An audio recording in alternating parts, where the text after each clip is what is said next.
और गाइस ये और भी बहुत सारे इंपॉर्टेंट क्वेश्चंस हैं जिसमें आपका गद्य पद दोनों कवर हो जाएगा। और ये क्वेश्चंस हैं कि इसमें एक दो तो एग्ज़ाम में आएंगे ही आएंगे क्योंकि सारे पीवाईक्यूज़ हैं। तो सबसे पहले स्टार्ट करते हैं। आप लोग इसको स्क्रीनशॉट लेके अच्छे से पढ़ सकते हो। मैं इसके अंदर के और भी जो अटैच क्वेश्चन है वो बताऊँगी कि पहला वाला तो नॉर्मल है। दूसरा वाला हाँ ये वाला थोड़ा सा अच्छा है। आचार्य रामचंद्र शुक्ल का एक निबंध है। कविता क्या है आपने सुना नहीं होगा। अजातशत्रु क्या है, ये तो नाटक है जयशंकर प्रसाद जी का। अज्ञे अज्ञे की रचना है शेखर एक जीवनी। मैं जब छोटी 9th में तो मैं उसको जवानी पढ़ती थी, पता नहीं क्यों। तो ये एक उपन्यास है। फिर बहादुर कहानी अमरकांत जी ने लिखी है। कभी कभी आते हैं बहादुर कहानी का नायक कौन था, तो उसका नायक हरकू था। हाँ ठीक है। रामराय सिंह दिनकर छायावदोत्तर काल के कवि थे। बिहारी जी की जो रचनाओं का जो वो छंद है वो दोहा है। आंसू रचना जयशंकर प्रसाद जी की है। और आंसू इनकी एक आई थिंक लहर झरना, हाँ आंसू इनका एक वो काव्य कृति है। उसके इसमें वो करुण रस की संवेदनाएं हैं। उसके बाद स्थूल के प्रति सूक्ष्म का विद्रोह डॉक्टर नागेंद्र का है। ये थोड़ा सा इम्पोर्टेंट है।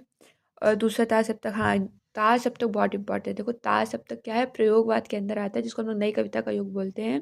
अज्ञे जी ने 7 कवियों के साथ तार सप्तक को प्रकाशित किया था। सबसे पहला प्रकाशन 1943 में हुआ था। दूसरा तार सप्तक 1951, तीसरा 1959। अगर आपको ऐसे लर्न ईजिली नहीं होता है तो 1943, 1944, 45, 46, 47, 48, 49, 50, 51 और हाँ यहाँ पे 50। तो पूरे 9 ईयर्स का गैप करके आप इसको कर सकते हो, ठीक है। 9 या 8 ईयर्स का होता है।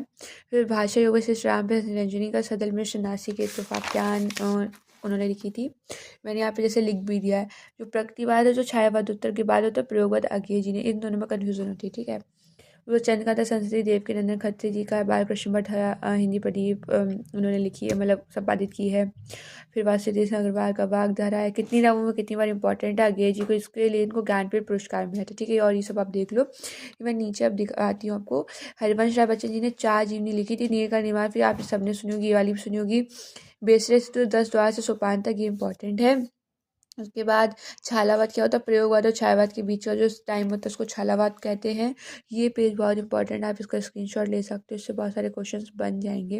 ये इंपॉर्टेंट है कि चंपू काव्य दोनों यशोधरा सिद्धरा जिसमें गद्य और पद्य दोनों की मिश्रण मिलती हैं। और देखेंगे इसमें 1978 में इनको, हाँ 1978 में इनको मिला था ज्ञानपीठ।